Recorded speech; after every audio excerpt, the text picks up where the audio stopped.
Hello, everyone, and welcome to Tom's Hardware Live. We are sitting down with hardware vendors at the all-virtual CES 2021 to get a sneak peek at what they have planned for this year. I'm your host, Sharon Harding, Tom's Hardware Senior Editor, and I'm with Tom's Hardware Senior Graphics Editor, Jared Walton. How are you, Jared? Doing good, Sharon. Love to hear it. And we're both very happy to welcome JJ Guerrero from Asus. What's going on, JJ? I'm happy to be here. I'm excited to talk about some cool hardware, some Asus graphics cards. Absolutely, yeah. So JJ's here to give us an inside look at what's going on in terms of GPUs, and everyone watching is encouraged to join in on the conversation.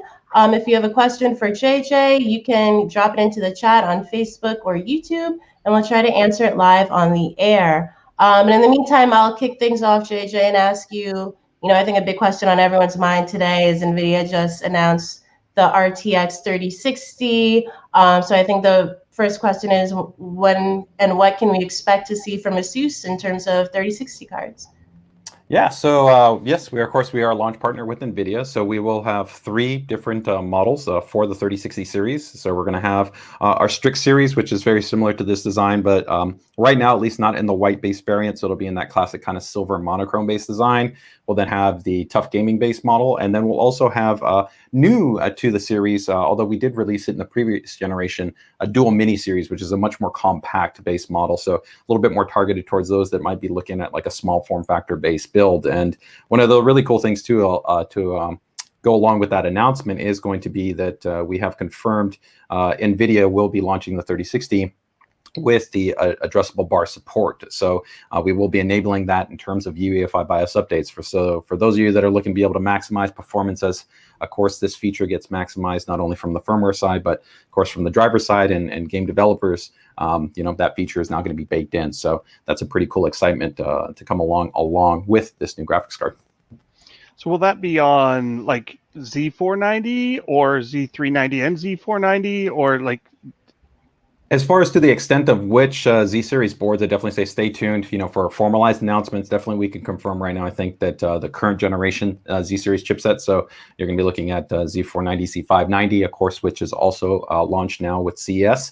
So in both those, I would keep it tuned. As far as, to the extent if it'll be backported into other, there's always a lot of kind of factors that we have to evaluate when it comes to UEFI kind of feature set and backporting into prior generations. But as we make any of those kind of decisions, those announcements will go out. We'll put those out through social channels as well as through, of course, coordinating with PR and media. Okay, well, I think we have our first question, which is a question for pretty much any graphics card coming out these days, which is, what about stock? Availability for the next gen cards has been terrible, very hard to get a card. Is there anything you could tell us about availability? Yeah, so it's a challenging situation. We are doing our best, to coordinate with, partners across both AMD and NVIDIA. And so our focus is to really be active at continually, almost weekly refresh, amongst channel distribution partners. And so what I mean by channel is that essentially is a broad assortment of the partners we work with in North America, so the US and Canada, when it comes to trying to make sure that there's as much availability as our production chain and logistics allow for. Yeah, that's going to continue to, of course, be the case throughout, 2021, and we're going to do our best to, meet as much, supply as possible. But there is, of course, many different aspects to this. One thing I do want to note is that sometimes people ask, about trying to have, I think, advanced visibility on things like availability, and this is challenging due to aspects that are kind of logistically constrained, because once things come out from a distribution channel, there's of course different shipping, different logistics systems that every single partner has. And so the best thing that we always advocate for is coordinate and try to contact the retailer that you're working with, because they know their logistics systems the best, right? They know how long it takes from something coming in, being processed by their inventory, getting listed on their website or whatever it might be.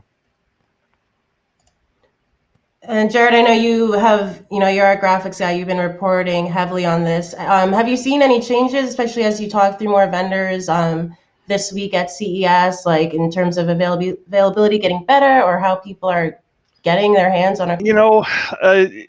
There are people saying they got a card. Like a reader responded to one of the articles, and he's like, "Hey, I just got on Best Buy's notification list or something, and was just waiting for it." And I think they said they bought a 3070 or something like that, and they paid the MSRP for the Founders Edition, so it can be done. Did he get lucky? I don't know. Like, there's if you look on the Steam hardware survey, I want to say the RTX 3080 and I'm not sure if anything else has showed up, but the 3080 did show up, and it's like, well, was that the Steam hardware survey detecting cards that it didn't recognize, and so kind of skewing the statistics by intentionally asking those users what their hardware was?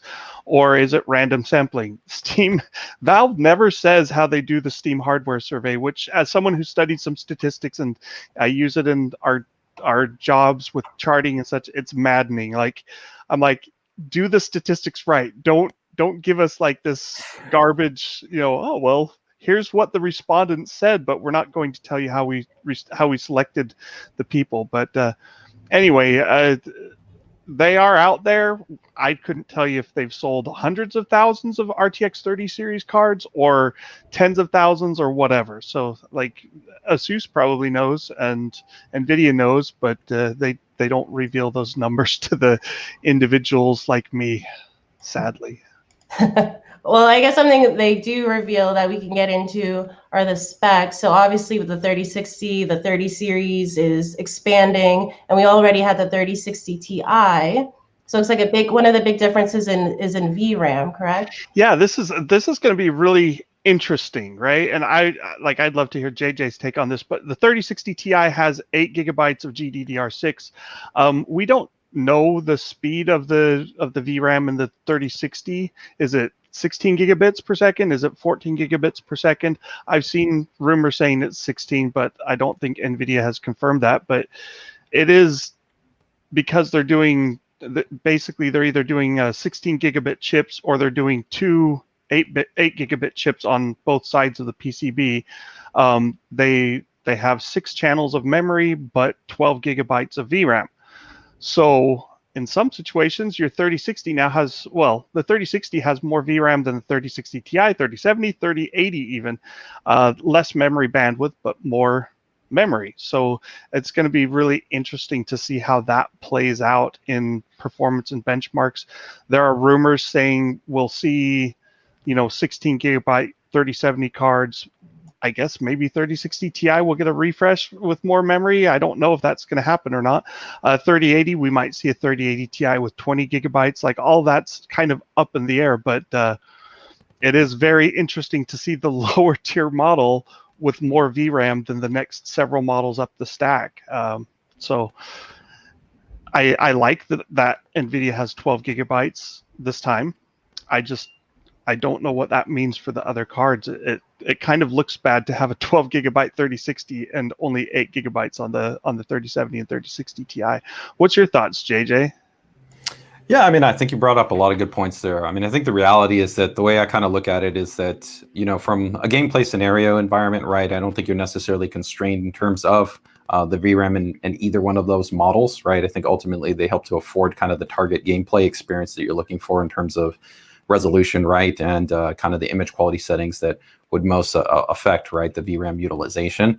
I think the exciting point, and the point that you kind of made there is that at least I think within this GPU segment and kind of bracket, the performance that's being allowed for by the GPU in concert with, regardless of what that VRAM configuration is really in line with, I think, offering a very good quality experience, right? I think, again, this kind of mid-range, the higher end kind of enthusiast segmentation, because of course this is still clearly a high-end card, is really going to be a great kind of transition point, right? Assuming that you're being able to get a card, it's going to be a great card that if you're running something, from 2, 3, 4 years ago, right? It's a really great option to be able to transition into, get a lot of the latest generation technologies from NVIDIA that are built into the GPU, or fixed function encoding technologies, or whatever it might be that's there, along with kind of the entirety of the suite that NVIDIA brings along with GeForce Experience and RTX and DLS and all that stuff. And that was another thing, right? I mean, some pretty cool updates, right, that NVIDIA brought to the table in terms of more games taking advantage of DLSS, right? So,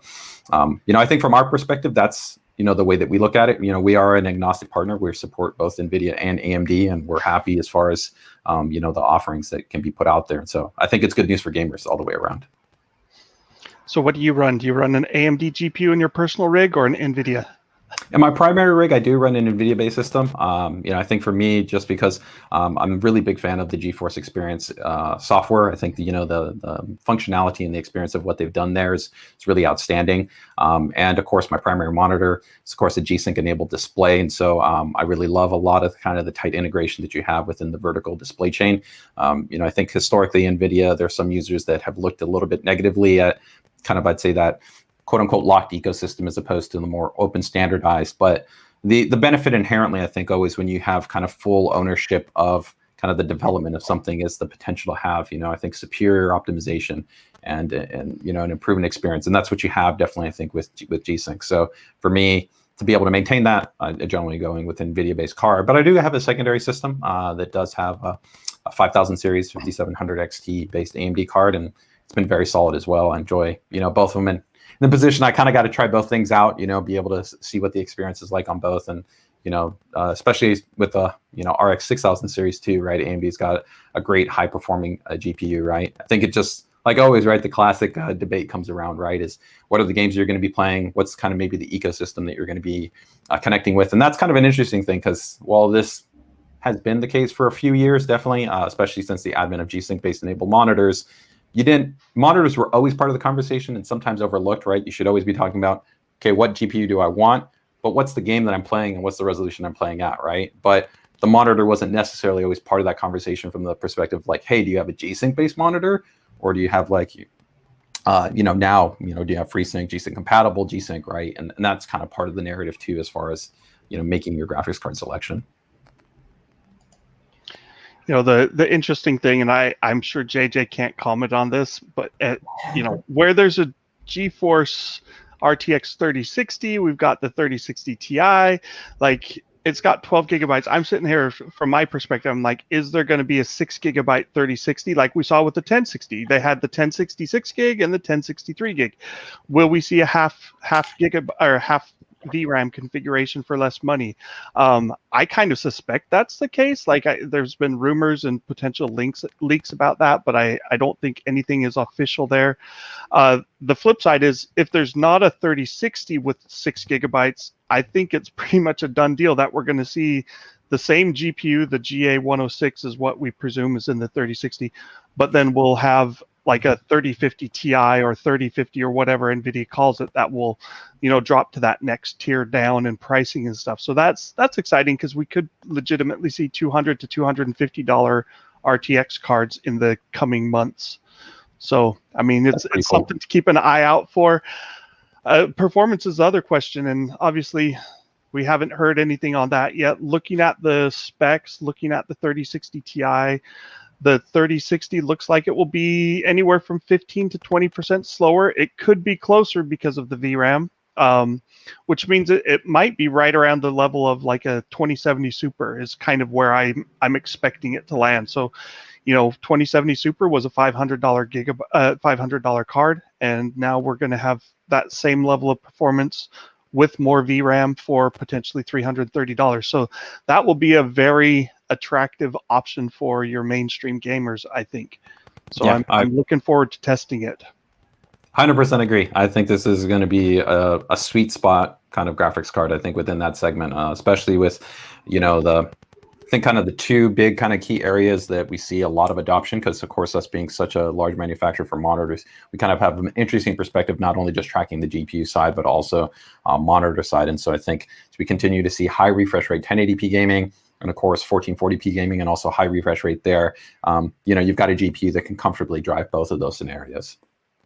Yeah, I mean, with your DLSS too, like 4K isn't even necessarily out of reach for a 3060. Like it might not be the best experience, but you can definitely do 30 frames per second, I think, on a card at the level of a 3060. So that's better than your previous gen consoles would do at 1080p in a lot of cases. So I think if you've got a G-Sync display and you can hit that 40 to 50 frames per second range, that's actually not that bad of an experience. It's quite good, really. 100%. So yeah, no, I 100% agree with that, and glad that you kind of put that in there, because we're always in an interesting situation. Of course, we've got announcements that are coming out all the time, right? We've got 360 hertz ROG SIF monitor, we've got the new PG27 on QM, 240 hertz, 1440p, and all those things are great. But that's really kind of one of the beautiful things about having an adaptive sync-based display or a G-Sync-based display is that you can kind of don't have to really be so critical about being concerned of being in that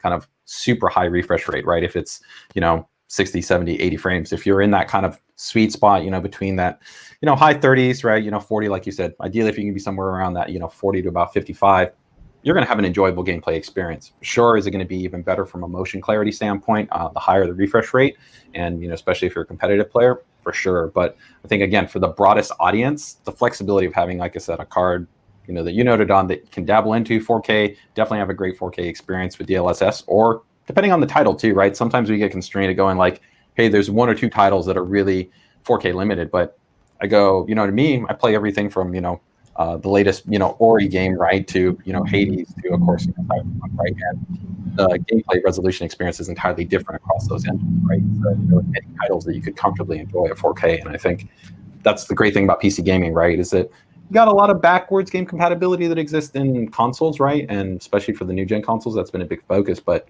PC gamers are playing games from 4 years ago, 5 years ago, 10 years ago, right? And that's the cool thing, right? Is you can scale.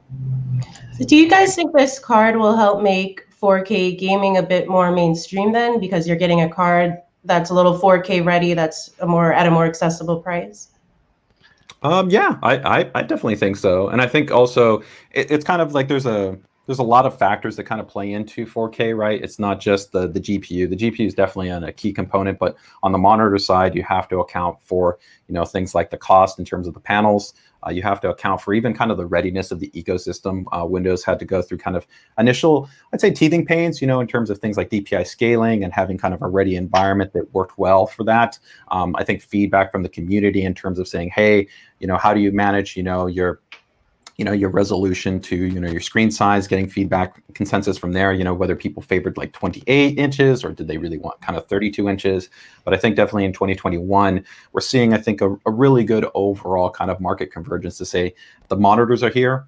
They're accessible at good price points, right? I mean, we've got tough gaming 4K monitors that, are in, high $200, right? That, offer you a very good foundation in terms of color quality, brightness, refresh rate, resolution. You tie that in, like I said, with the updates that have been made in game engines, the operating system, and then now the GPU. And I think you've kind of got everything you need to be able to have this be a legitimate option for, many gamers that if you want to jump into high resolution gaming, that's it. But I still definitely think, though, for the majority of kind of high-end enthusiasts, I still think the target is going to be not even just quote unquote high refresh rate, but now ultra high refresh rate gaming under 1440p for 2021.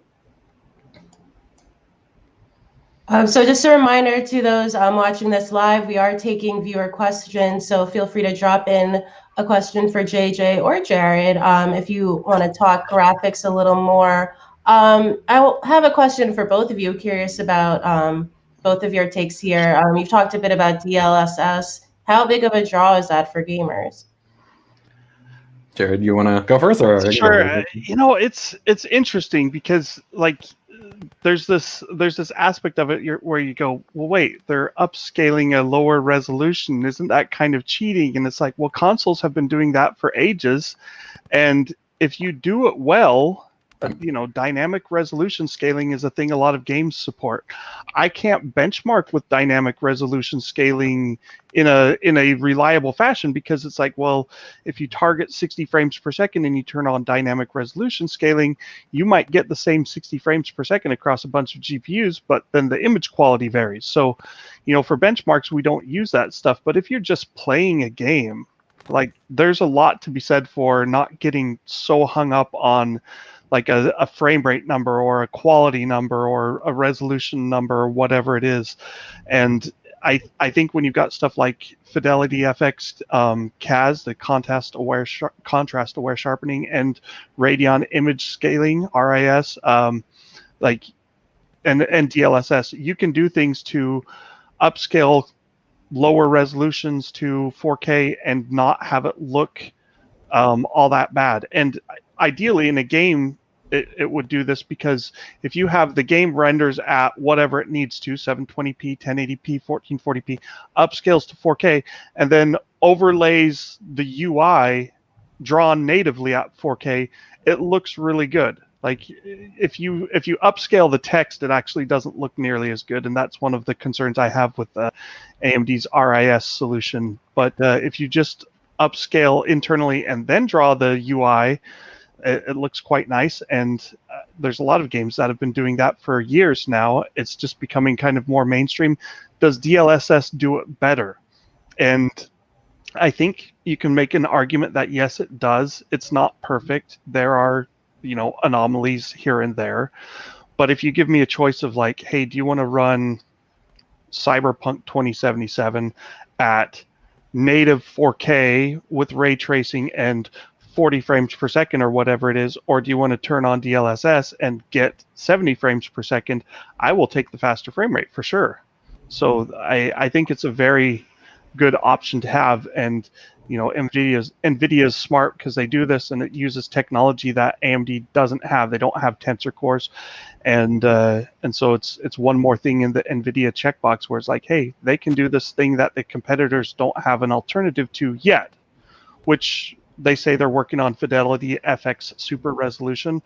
They haven't revealed a ton of details on how that will work, but if it works even decently, it could gain a lot of traction. And then 2 years down the line, we might be looking at something like G-Sync versus FreeSync, where it's like, hey, NVIDIA's DLSS might be a little bit better, but at the end of the day, in motion, do you really notice? And if one of them works on all GPUs and one of them only works on NVIDIA, you could make the argument that, hey, it's kind of better to have the open standard that works on everything, right? So it'll be interesting to see what happens.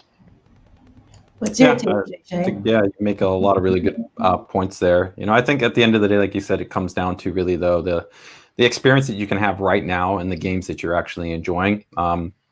And these type of features and functions, I think that at the end of the day, there's something to appreciate, regardless of the variability that might be present there, right? I mean, if we take a look at any kind of IQ or an image enhancing technologies like these, they're never necessarily all perfect, right? I mean, a great example of this is things like anti-aliasing, right? There's so many different permutations of different anti-aliasing variables, and some favored some game engines, some environments more so than others.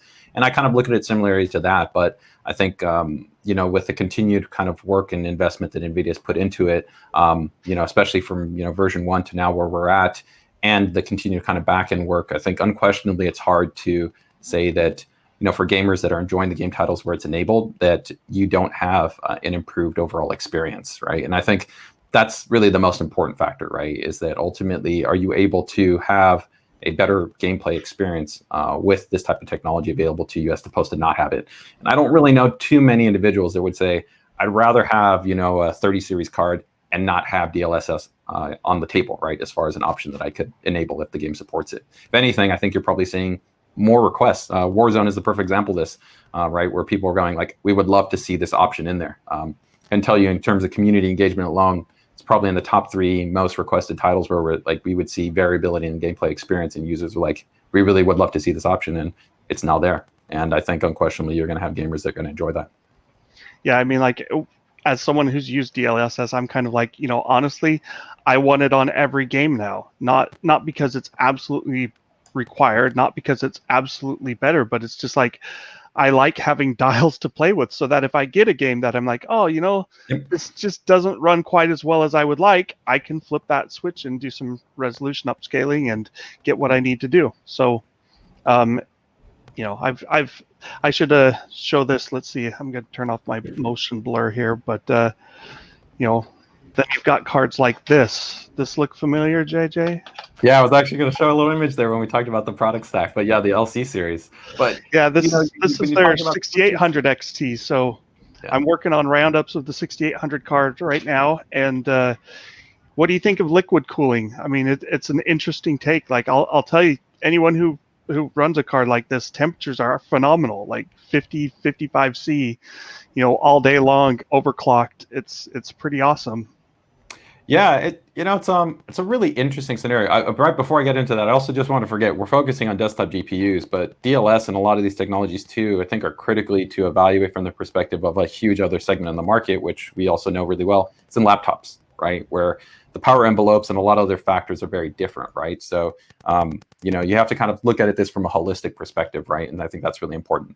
But I think, when you talk about AIO, this was really interesting because when we approached this for, I'd say, the last maybe 3 years, we've had people in the community have asked, like, hey, are you going to make an AIO-based cooler? Are you going to make an AIO-based cooler? And our kind of perspective has been, realistically, we didn't think that it made that much sense. One, because we were able to achieve the thermal targets that we wanted to. Kind of the mantra is within the Asus graphics card design division is cooler, quieter, and faster. That's kind of really the three tenets that really drive the graphics card development, especially when we're talking about the premier kind of ROG Strix series graphics cards, is to always be cooler, quieter, faster. And then kind of along with that, our focus on production design enhancements like auto extreme and things like that, which we can touch on a little bit. So if you take a look at something even like a tough gaming card, which uses a very similar thermal solution that we have for, let's say, the 6800 XT, you're not going to find that it's constrained really in any way in terms of giving you high clock frequency support, right? Whether you're monitoring the primary die, whether you're probably, thermal junction temperature points or anything like that, it's going to have cool operation and give you headroom, right? But I think that what we noticed internally when we were evaluating kind of the frequency headroom that was possible on this generation, specifically for these AMD cards, we said, hey, we've got a lot of kind of room here to be able to grow, and I think really be able to maximize the performance target. And so with ROG, because there's a lot of kind of this internal focus at really trying to push the performance envelope, we said that it made sense to kind of invest, I think, the time and effort to approach this from kind of a design setup. I think the bigger challenge, and we're seeing, I think, pretty good feedback so far, that you still have the challenge though that aesthetics is a big narrative when it comes to PC DIY building, and you still are kind of a little bit challenged, I think, with having this type of solution integrated into a normal build. While many of the chassis, of course, readily support this type of radiator configuration, you also have to look at the most common kind of AIO configuration for CPUs is a 240 millimeter AIO. So then that means if you had this and a Strix LC card, you've got dual 240s you got to mount. Right? It gets messy. I can attest to this. Yeah. You're like, how do I mount two? I mean, I usually do the 280 millimeter or the 360 millimeter for the CPUs, and now I've got a 240 millimeter graphics card. For testing purposes, I usually, because I swap GPUs more than any man ever should, but I just set the cooler sitting on the side next to the case. It's like it's pretty ghetto that way, but it works. And, yeah, you got to go with what works. But that was really, I think, one of the biggest challenges, and still an area that we're testing out, right? I've got another card here when we get a little bit into the product stack, but that's very similar to kind of something that we're doing here with like the Ekwd cards, right? Yeah. Is that this is all about, I think, ultimately trying to serve different targets within the market, right? What are they interested in? What do they want, right? I still think that overall, a thermal solution like this is really where the focus is, especially since we're seeing a shift away from having multi-GPU based kind of setups, right? Where you don't have things like, a Crossfire or SLI or NVLink really kind of being an option now within enthusiast-based configurations.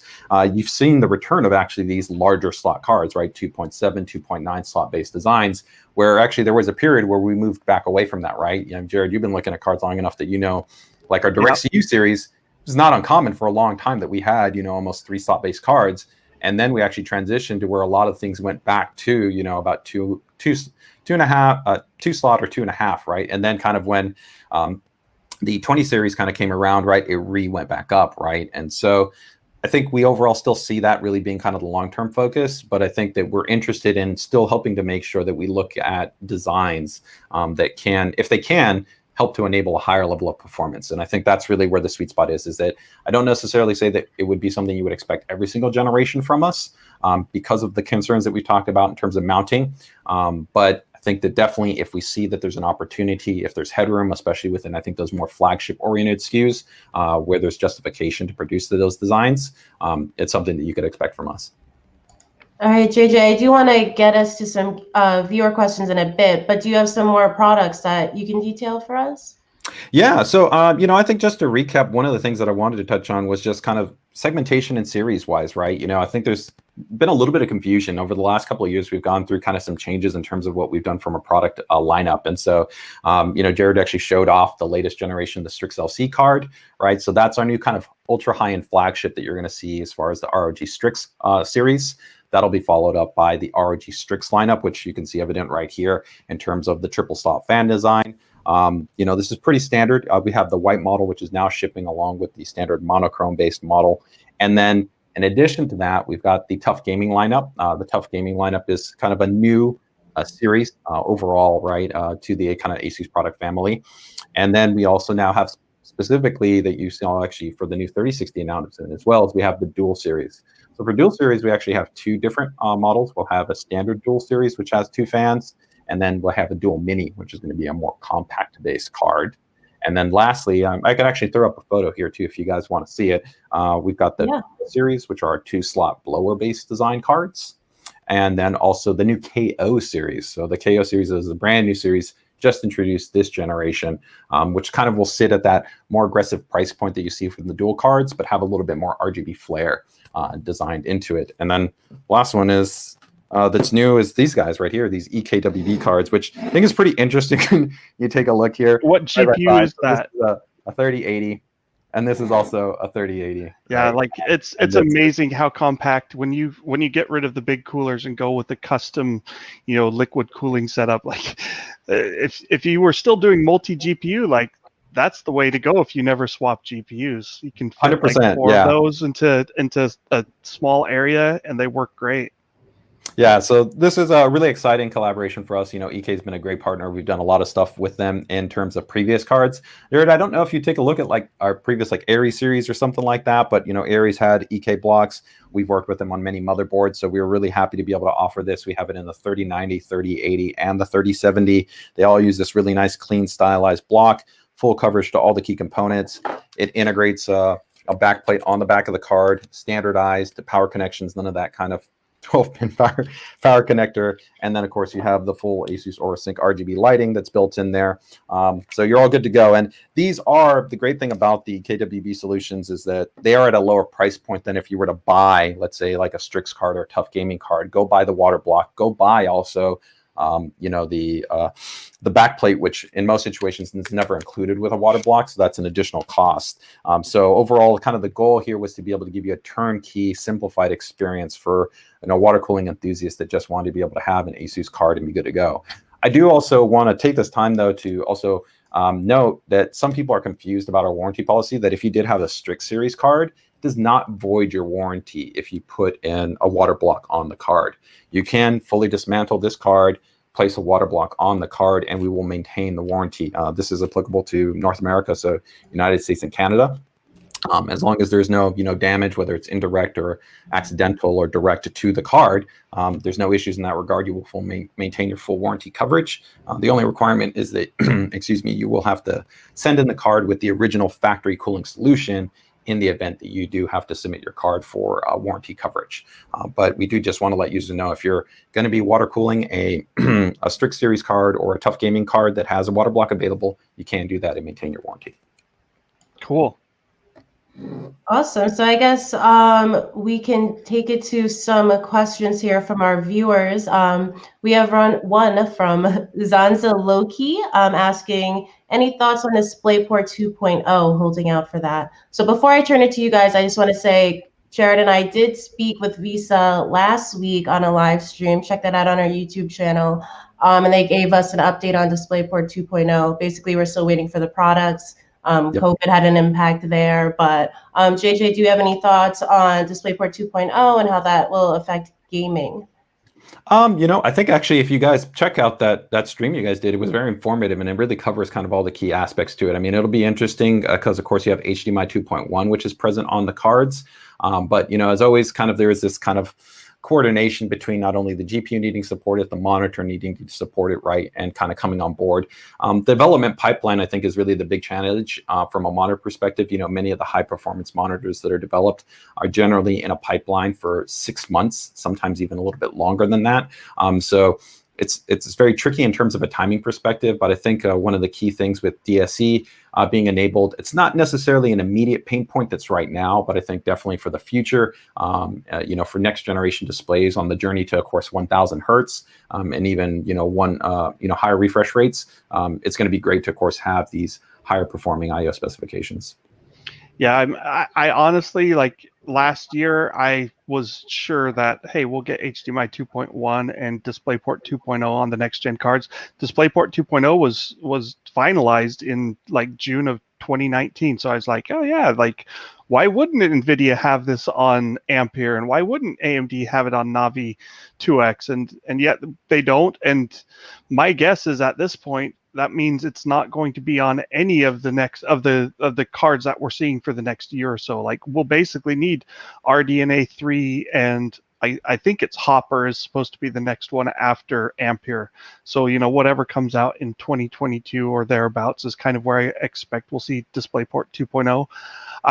I'm looking forward to like when we eventually get there, because like DSC, display stream compression, it's not horrible, but it's not perfect either. There are cases where if you're doing text black on white, like you can get some fuzziness that shows up, and some people just like, hey, I want to run uncompressed. So with DisplayPort 2.0, it's like that enables your 4K at, I think, up to, is it 240 hertz without any compression and HDR. So that's, you know, that's a nice option. We're not there yet. But monitors have to play into that too, right? Yeah, that's the tricky thing, right? It's a total chicken and egg thing. It's like, well, the monitors aren't going to support it when the graphics cards can't support it, and the graphics cards are kind of waiting for monitors because they have to validate. That was what the Visa guy talked with us about, you know, that they've got to get together and they do this kind of connect fest where they test everything with everything else. Yeah, they can't quite do that with the yeah, COVID makes that hard. Yeah, but stay tuned. I think he said this year, you know, we're hoping to start seeing those products come out. But yeah. So we do have another question from Javier Perea. Let's see if we can answer it as soon as I find it. Here we go. NVIDIA has said that resized bar will be available on graphics cards on laptops. Do either of you know if it will work with AMD and Intel, or where we can see compatibility list? Is this something you've covered, Jared? I haven't covered it specifically. Like there's a lot of questions about resizable bar. Like it's actually been a part of the PCI Express spec for a while, and no one really did much with it yet. And then AMD kind of did some testing apparently with Zen 3 and their RX 6000, and said, hey, we can actually get a performance boost by enabling this when both parts are there. So they did that, and then of course Intel and NVIDIA responded like, well, we can do that too. And it's like, well, it would have been nice if you'd done this before, but now we're getting it. The question is, like, will Intel CPUs and NVIDIA GPUs seems to be like the primary target that they're talking about. AMD's talking about AMD GPUs on AMD platforms, but what happens when you put an NVIDIA Ampere card into an AMD platform or an RX 6000 card into an Intel platform, and the motherboard supports resizable bar? Will it work? And I honestly don't know, and I think it might be down the road at some point. Yes, it will work probably, but it could be a 6 month to year teething pains and growing pains and debugging and, you know, beta BIOSes. That's kind of how it feels to me. JJ might have better insight on how that's going about. Yeah, no, I think you actually nailed it on the head. You know, it's just going to be a lengthy kind of development process with a lot of these kind of technologies. There's a lot of back end work that has to be coordinated only internally on our end, on the development side, but of course directly with the partners. And these are things that aren't necessarily even limited to just like things like resizable bar. I mean, you see similar things when like AMD enabled, you know, PBO, right, or Intel enabled VF curve support. There's stuff that kind of gets baked up and conceptualized internally just from kind of a pure R&D perspective. And then it's another thing to actually formalize it, cook it into the UEFI environment, and then be able to have all the coordinated kind of hooks and strings. And then if there is codependencies within the driver, you know, also how that all links together, right? So it is a process of kind of going through, validating, testing it, optimizing it, and then ultimately refining it, right? So it's just kind of one of those things that as this continues to develop, I'm sure you guys will continue to evaluate it from a media perspective. And you'll also see, of course, firsthand experience feedback from the community as they continue to kind of test these items out as, you know, the software, the patches, the updates are released. Yeah, one of the things I'm very curious to see, like we haven't been able to do much testing with it right now, is, you know, like they're talking about it being on laptops, and, you know, Tiger Lake laptops have a by 4 lane link width for the graphics card. So if you stick an Ampere GPU off of a Tiger Lake chip with an X4 link, does resizable bar help more in that situation? Is it the same? Is it less? I honestly don't know. We haven't tested it. We don't know. Software, like we know some games seem to benefit a lot more from having the feature enabled on the AMD CPU and GPU things we've looked at. Other games, it doesn't matter as much. And so, well, is it because the games that it helps more were coded in a specifically way? Did they, Right.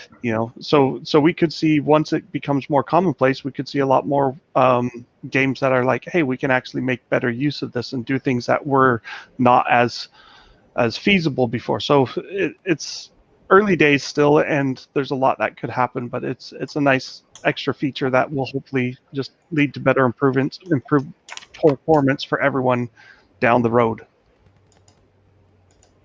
Absolutely. And it looks like we are about coming to the end of our time, but we will be back in just a bit, 5:15 p.m. Eastern Time, for our next CES live stream with Adele. And JJ will also be back with us tomorrow at 2 p.m. Eastern Time to detail Asus's new motherboards and what they have going on in that space. So be sure to like Tom's Hardware on Facebook and subscribe to our YouTube channel so you don't miss any of the CES live streams going on today and throughout the week. So thanks to Jared for stopping by, and a big thank you to JJ. JJ, do you have any last message or words for our viewers? Yeah, there was just one quick, I wanted to kind of show something here. If I have a moment, I just want to actually show something on kind of the internal heatsink design, because one of the things that we get a lot of questions about in terms of the card design is kind of what's this kind of max contact surface finish technology. And so I'd actually had a little bit of kind of side by side here so that you guys see it, because a lot of times, even I know that Jared, when you guys get the cards necessarily, sometimes a full disassembly isn't done because you guys want to make sure to test exactly as is, when the product is shipped out, right? So here I did actually have a little bit of a setup to show you guys what the difference kind of looks like. And so if you actually take a look here, this is what we refer to as our kind of max contact base plate. And you'll actually see the cameras reflected there because it's a precision machined surface. So it's very clean. And ultimately, just really what you're getting there is going to be a smoother, actually, base plate, right, in terms of the actual GPU, right? GPU heatsink, where you can see right here, this is what you would traditionally have in terms of a direct contact copper, right? So you've got the copper right there. It's of course nickel plated, right? As opposed to here, what you would have. And then even if we kind of throw in a water block plate, you can reach a meeting surface. And so that's really kind of one of the cool things that we have now that is not only just now on the RG Strict series, but it's been expanded to the Tough Gaming series. So I thought with the focus that we have here on GPUs, it'd be kind of cool for you guys to be able to actually see this kind of direct side-by-side reference for one of the technologies that we have on the How card. much of a difference does that make at the end of the day in terms of like thermals and heat conductivity? Like, would you say? In terms of our actually analysis, it makes, I'd say, a measurable difference, right? Of course, you have differences within the actual GPU die surface area, right? And characteristics you have inherent to both AMD and NVIDIA-based cards. So kind of gets a little bit tricky if you kind of want to give like a clear difference between, let's say, one to the other. But when we've measured directly, like of course, many of the kind of thermal solution companies, when they're designing these, they use essentially certain types of heat plates, right, which of course are designed to be able to test the max thermal dissipation characteristics, right? You can generally find that the improvement is going to be, between, let's say, maybe to 5 to 8C, and in some scenarios it can be greater than that. So and since not also just that the actual the primary, let's say, GPU temperature performance is superior, but because the actual base plate itself is smoother and it's flatter, there's better overall consistency across the entirety of the die. And you've probably seen this where AMD, of course, had reporting that changes to how the actual thermal monitoring is placed on the card in terms of junction portions, and kind of there's hotspots that occur across the entirety of the die. Having essentially a more consistent surface coverage, right, essentially helps to just provide a better thermal experience for the entirety of the die. So that's kind of one of the other key things. And a lot of the way that kind of thermal analysis is performed on a GPU is a little bit kind of monolithic in terms of a perspective of this kind of single point, but that's not necessarily accurate, right? There's essentially kind of a heat zone across the entirety of the die. And so this is kind of one of the other kind of more subtle benefits. And it is a premium aspect. That's part of the reason why the Strix cards cost more money, because it just costs more money. There's a reason why that's used within high performance water blocks, and they don't just give you essentially a straight flat block die. Well, they do if you look at some of the kind of the really low cost, The ones that you don't actually want to buy. Yeah, I mean, they'll work, right? Unquestionably. I mean, Yeah. I've got a couple of older, water blocks here that are just the copper plate that aren't precision machines surface, and they will work. It's not that you're not going to get good cooling performance out of them, but are they going to be as good as the highest performing ones? They won't be. And so this is kind of one of those things, because sometimes there is confusion. It's like, what's really the difference between, a higher end card and a lower tier card? But these are the things that we try to look at to, I think, not only provide a performance benefit, but I think also, an experiential benefit. Because even subtle things, it might be silly, but again, if I go back here, if I wipe thermal compound off of this, and the application, if I'm using, let's say, an aftermarket thermal compound, significantly easier, and the viscosity, the way it spreads out, is much, much better on something like this. Whereas if I do this to here, you actually have a lot more gaps, right, in between this. If I were to even bring another one over here, let me see if I can get it in there. But this is even a generation prior, where we can see we're even re-refined the actual the contact, right, between each adjacent heat pipe, where you can see that there is actually, of course, more spacing, right? You can see between those two, right? This is significantly tighter. It's much more efficient, but this is going to be better, right?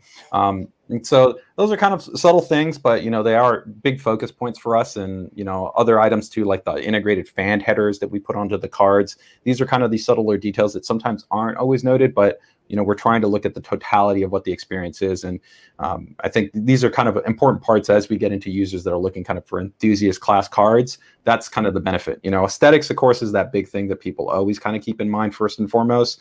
But there's definitely hardware-based design aspects that we evaluate, and supplemental feature aspects as well that we also evaluate. And I'd love, for your community as well, to feedback, commentary to us, is that if they appreciate having things like this, because I know I've seen users go like, hey, me being able to wipe off the thermal compound, it's so much easier here, or it's much easier for me to apply it, or being able to use things like the integrated fan connect headers that are on the back of the card so that I can connect, two more front, chassis intake fans to the card or stuff like that, right?